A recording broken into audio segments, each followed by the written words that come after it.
और आइए अब विस्तार से खबरों के सिलसिले को आगे बढ़ाते हैं। बड़ी खबर आ रही है, समाजवादी पार्टी के एमएलसी हैं पुष्पराज जैन, उनकी मुश्किलें और बढ़ गई हैं। दरअसल छापा जो उनके ठिकानों पर चल रहा है, इस छापे के दौरान कोलकाता की शेल कंपनियों से जुड़ी कई जानकारियां मिल रही हैं।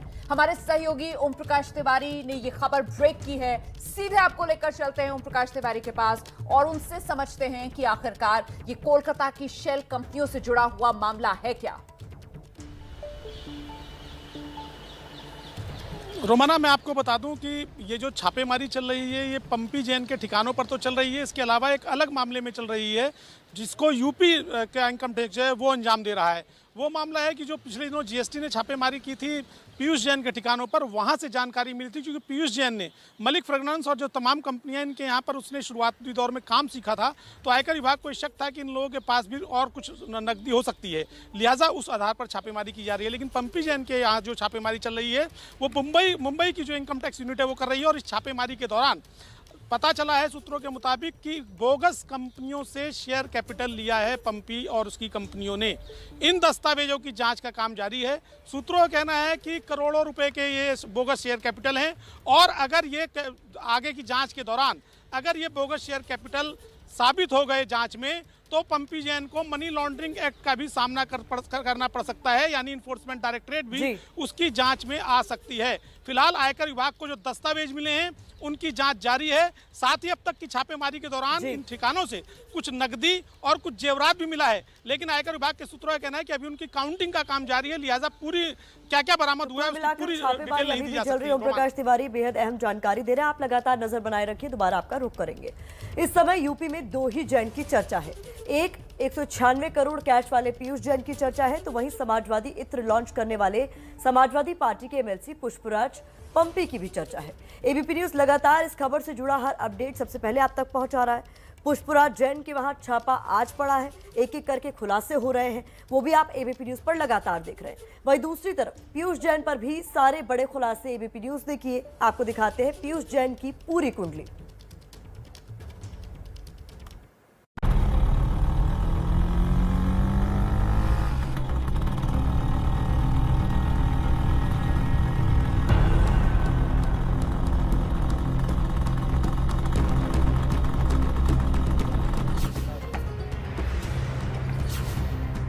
जैन साहब, नया स्कूटर ले लो, ये खटारा कब तक घसीटते रहोगे?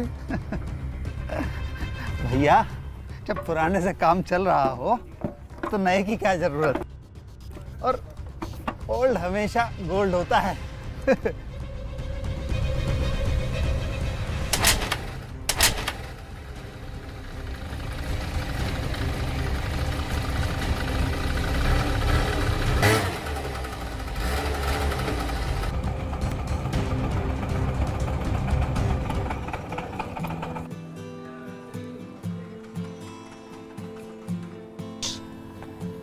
अरे प्रत्युष! अरे पापा, इतनी जल्दी आ गए आप? हाँ बेटा, बस काम हो गया। ये ले, जलेबी लाया हूँ दादाजी के लिए। अरे वाह, ये तो दादाजी को बहुत पसंद है। बस बाहर गर्मा गर्म छान रहा था, अच्छा तो ले आया देसी घी की। अरे वाह, दादाजी को पसंद है ना। हाँ चलो।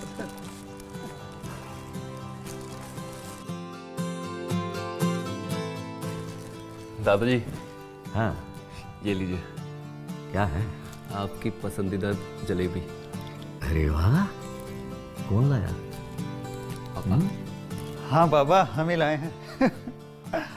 गर्मा गर्म है, जल्दी खा लीजिए वरना ठंडी हो जाएगी। और बेटा तो जल्दी जा, शॉल ले आ, आज ठंड कुछ ज्यादा ही है। अरे पापा, ये सालों पुरानी स्वेटर पहन के स्कूटर चलाओगे तो ठंड लगेगी। पापा, आपको कितनी बार का एक स्वेटर ले लो। बेटा, गर्मी स्वेटर में नहीं होती, गर्मी नोटों में होती है, और अभी नोट कमाने का वक्त है। स्वेटर तो अगले साल ही ले लेंगे। पापा, हम कितना पैसा कमाएंगे? घर की तिजोरी, तहखाना, गोदाम सब नोटों से भरा हुआ है, यहाँ तक कि दीवारों में भी हम नोट ठूस रहे हैं। चुप कर, दीवारों के भी कान होते हैं, समझे? हमारा इत्र का कारोबार है और हमारे घर से सिर्फ इत्र की खुशबू बाहर जानी चाहिए, नोटों की नहीं। किसी को गलती से भी पता चला ना तो सबके किराए पे पानी फिर जाएगा। ठीक पापा, हम ख्याल रखेंगे। आप कल जाके एक नया स्वेटर ले लेना। बेटा स्वेटर क्या, हम चाहें तो हेलीकॉप्टर खरीद लें इतनी हैसियत है हमारी। लेकिन तुम्हारे दादाजी से हमने यही सीखा है कि जहाँ रहो वहाँ के लोगों जैसे रंग में रहो, समझे? किसी को कानो कान खबर नहीं होनी चाहिए कि हम क्या हैं, कैसे हैं। सालों से उसे डर था कि कहीं किसी की नजर न लग जाए। सालों से उसे डर था कि कहीं उसका भेद न खुल जाए, और इसी डर की वजह से वो मामूली लोगों की तरह रहता था। वो चाहता तो महंगी सी महंगी गाड़ियों के काफिले में चल सकता था, लेकिन वो चलता था अपनी पुरानी कार और खस्ता हाल स्कूटर से। वो चाहता तो महंगे से महंगे कपड़े पहन सकता था, लेकिन वो शादी ब्याह जैसे फंक्शनों में भी पहनता था मामूली कपड़े और साधारण चप्पल। इसलिए क्योंकि दुनिया से छुपाना चाहता था एक राज, ऐसा राज जो जब दुनिया के सामने खुला तो उसने लोगों के पैरों तले जमीन खिसका दी। दास्तान कानपुर के स्कूटर वाले काले कुबेर की है। साहब का घर यही, आप घर पे हैं? सो रहे हैं दोनों जगह, ये अभी बता देता हूँ, पता लग जाएगा।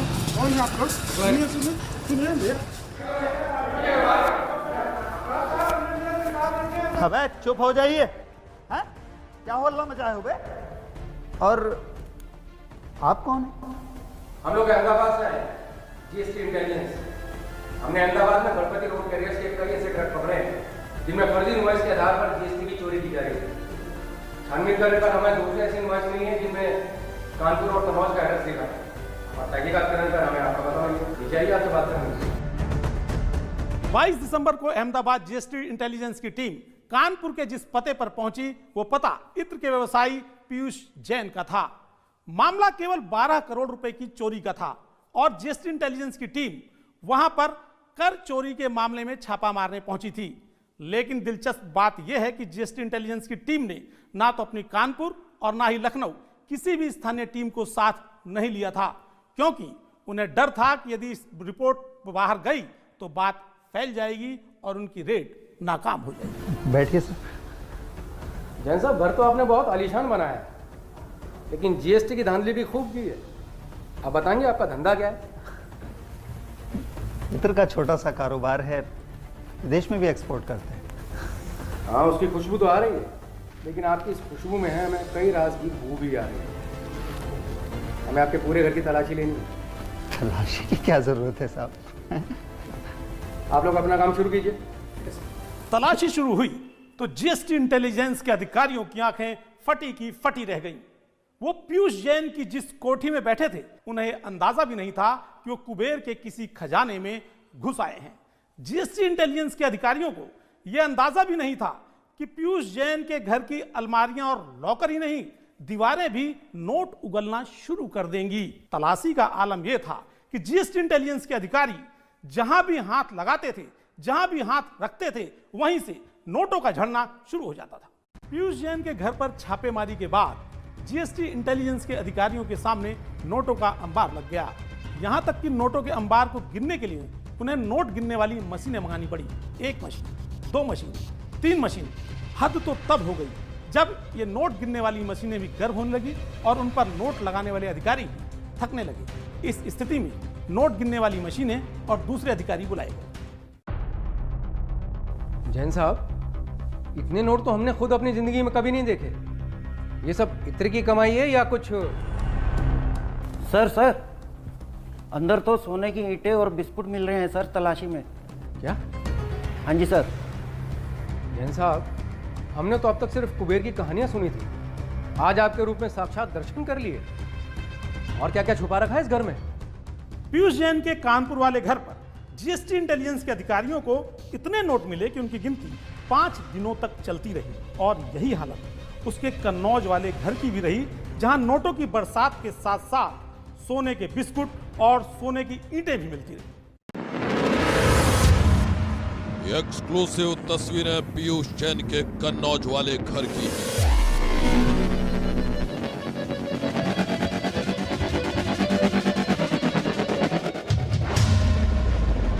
देखिए ये आलीशान बेडरूम जिसमें दिख रहे हैं तलाशी के निशान। बिस्तर के ठीक बगल से एक रास्ता अंदर की तरफ जा रहा है।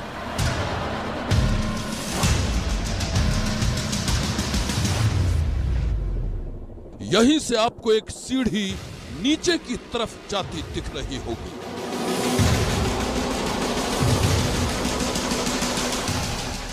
अंदर खूब अंधेरा है, जहां हाथ को हाथ नहीं दिख रहा है।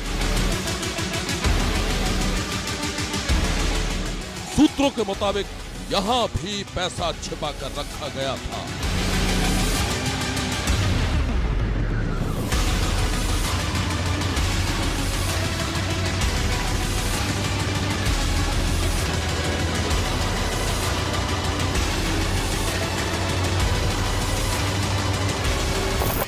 पीयूष जैन के घर के हॉल में एक वाटर टैंक बना हुआ है। इस टैंक के नीचे तहखाना बनाया गया है। टैंक के सामने चंदन के तेल के डब्बे रखे गए हैं। इन डब्बों को हटाने के बाद एक और जगह मिली। चंदन के तेल का ड्रम हटाने पर करोड़ों का कैश मिला। इसके अलावा सोने के बिस्किट भी बरामद हुए। कैश के नीचे सोना दबा कर रखा हुआ था। पीयूष जैन के कानपुर और कन्नौज वाले घर से अब तक की तलाशी के बाद 197 करोड़ रुपए कैश बरामद हुआ है। इसके अलावा 23 किलो सोना भी उसके घर से मिला है। अब सवाल ये कि इतना कैश आया तो आया कहां से, और ये जो 23 किलो सोना है ये किसका है? इन्हीं सब बातों की पड़ताल के लिए 5 केंद्रीय एजेंसियों को जांच के लिए लगा दिया गया है। कानपुर के काले धन के कुबेर पीयूष जैन के खजाने का राज क्या है? इस खुलासे के लिए डायरेक्टरेट ऑफ रेवेन्यू इंटेलिजेंस जब्त किए गए सोने की जांच करेगा। ईडी इस बात की जांच करेगा कि करोड़ों रुपए हवाला के तो नहीं है। आयकर विभाग काले धन और पैसे के स्रोत की पड़ताल करेगा। वाइल्ड लाइफ विभाग 600 किलो चंदन के तेल की जांच करेगा। वहीं जीएसटी विभाग जांच को आगे बढ़ाएगा। जानकारी के लिए आपको बता दूं कि कानपुर के काले धन का कुबेर पीयूष जैन इस वक्त जेल में है। जेल जाने से पहले पीयूष की रात थाने के लॉकअप में गुजरी थी, जहां पर वो जमीन पर कंबल ओढ़ कर सोया। उसे घर का खाना भी खाने को नहीं मिला। खबर है कि पीयूष जैन के भेद को खोलने के लिए डायरेक्टरेट ऑफ रेवेन्यू इंटेलिजेंस उसके खिलाफ आपराधिक मुकदमा दर्ज कर उसे रिमांड पर लेने की तैयारी कर रहा है। अब तक की जांच के दौरान जीएसटी टीम की अनेक लापरवाहियां भी सामने आई हैं, जिसके चलते ना तो पीयूष जैन का रिमांड मिला है और ना ही काले धन का असली मालिक कौन है इसका भेद खुला है।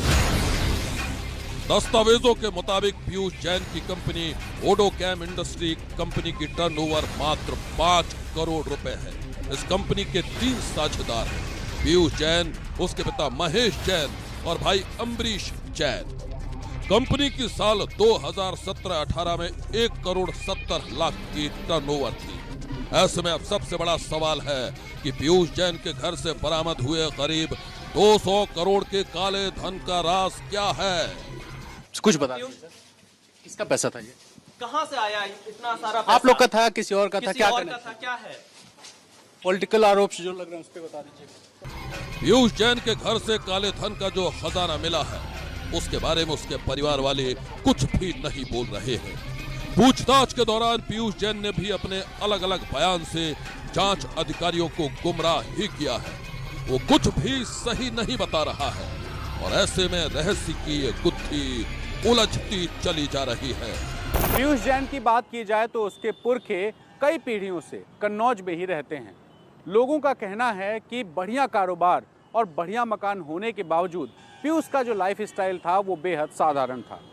सोशल गैदरिंग्स में वो पजामा और रबड़ की चप्पल पहनकर पहुंच जाया करता था। वो अपनी पुरानी स्कूटर को ही शान की सवारी समझता था। हालांकि पड़ोसियों से उसका मेल जोल बहुत कम था। पीयूष जैन आईआईटी से एमएससी टॉपर भी रहा है। होम्योपैथी में भी उसकी अच्छी जानकारी रही है। पीयूष के 2 बेटे हैं और एक भाई है जिसका नाम है अम्बरीश जैन। लोगों के मुताबिक पीयूष जैन के पिता महेश चंद जैन पेशे से केमिस्ट हैं। 2 साल पहले महेश की पत्नी का निधन हो गया था। अपने पिता महेश से ही पीयूष और अम्बरीश ने इत्र और खाने पीने की चीज़ों में मिलाए जाने वाले एसेंस को बनाने का तरीका सीखा था। जानकार बताते हैं कि पीयूष के परिवार की माली हालत पिछले 15 साल में पूरी तरह बदल गई। इसके पहले परिवार के पास जैन स्ट्रीट के मौजूदा मकान का एक छोटा सा ही हिस्सा था।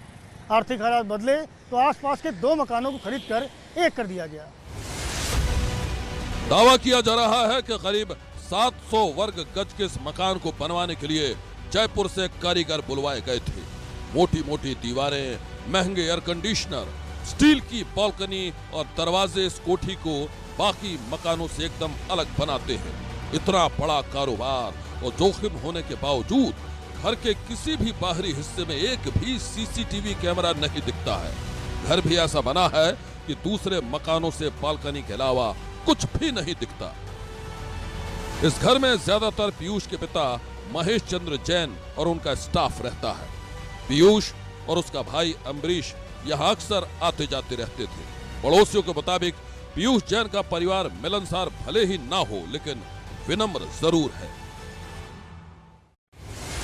पड़ोसियों को पीयूष जैन के रहन सहन में सादगी दिखती थी, लेकिन इस सादगी के पर्दे में उसने काले धन का जो राज छुपा कर रखा है, उसका खुलासा अब हर किसी को हैरान कर रहा है।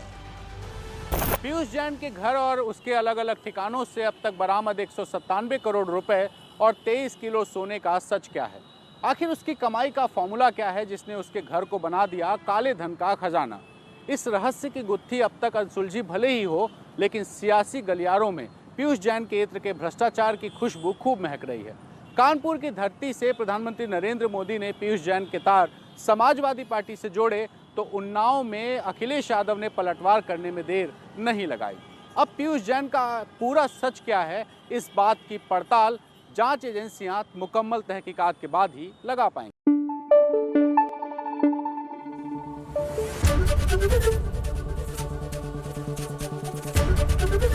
एबीपी न्यूज आपको रखे आगे।